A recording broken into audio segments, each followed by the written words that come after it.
Luka and the Lakers steal the headlines last night as he goes for 45. And it's one of those nights where you're not quite sure emotionally how locked in you can be if you're Luka. You're going back. Are you sad? Are you angry? Are you excited? The wave of emotions here. In fact, Luka was asked about that last night after the game. It was a little bit of both, happy and angry, but, it's nice to see some familiar faces here. I spent a lot of times with them.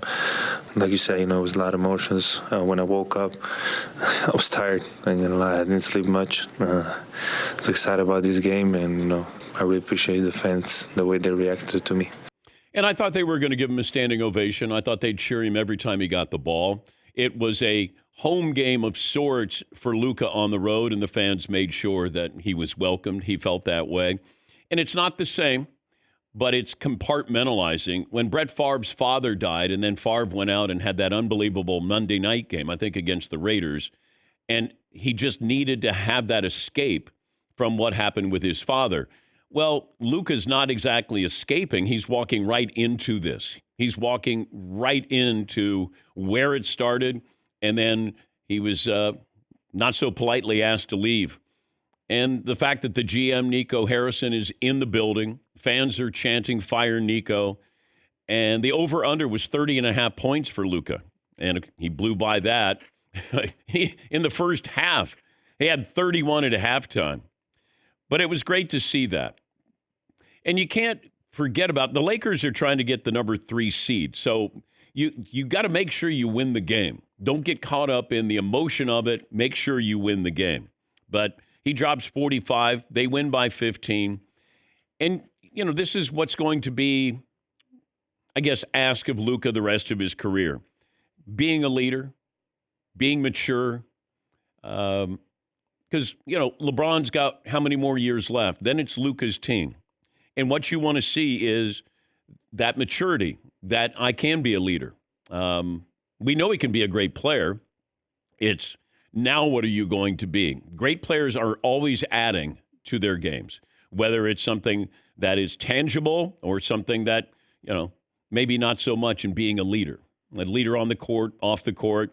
And yes, have I said things about his passion, getting caught up in little things? Yes. And maybe that's something that he needs to have. There's certain players that like to have, it's almost like there's a pebble in your shoe. You're never quite comfortable. And jawing with officials, jawing with fans. I hope he grows out of that. He might not. But to be able to put up these kind of numbers and remind us, too, of just how great he can be in a big moment was pretty impressive last night. All right, Seton, poll question today, 877-3DP show. Operators sitting by, taking your phone calls, and we'll get to those coming up. So what do you have for a poll question? Here's one from Paul. If you gave Mark Cuban a mulligan, ... I'm assuming this is Mavericks related and perhaps selling a big chunk of the team. You think he would still do that? I don't know how much money he made. I don't know what he wants to do. So he has a couple of billion. Now I think he owns 27% of the Mavs. Would he have kept the team and not sold it so he doesn't get rid of Luka Doncic? Man, I don't know. Feels like he wants to divest himself from being an owner. He was the face of the Dallas Mavericks. He was there in his jeans and his Dallas jersey and T-shirt, and he's on the bench. Feels like he's got bigger plans, like politics. But then, they're trying to get gambling. They're trying to do a whole, neighborhood there, it feels like, with the arena, the basketball team, the new ownership there coming in from Vegas. But would he, if he could do it again? Man, I don't know. Unless we had him on to be able to be fair to him to ask that, I don't even know if I could wager a guess to say, of course he would, because I don't know. It seems like, and we had Tim McMahon on, who was there for ESPN. He's written a book on Luka, and he said there's no way that Mark Cuban would ever have allowed this. And I understand that. I agree with that. And he didn't have a say in this either.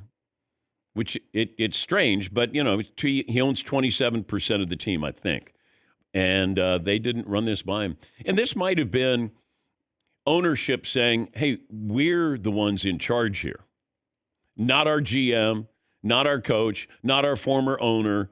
We're in charge. We're the ones that have to write a check for $345 million. And you know what? We're not comfortable doing that. Cuban, man, that's hard to say. That's a hell of an investment from that guy, though. I mean, he bought the team for like $285 million, something like that. Yeah. And then sold it for, I don't know, like 3.5. Yeah. Damn. Good businessman. His resume is spotty in some of the decisions that he's made, but now he was all in on Luka to begin with, and that's why they traded for him. But some other moves that he's made haven't gone so elegantly. Yes, Seton.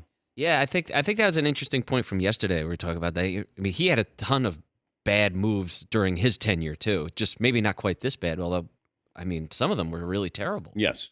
Yeah, Paulie. Mark Cuban made an estimated $3.5 billion off the sale. He still retains a 27% stake.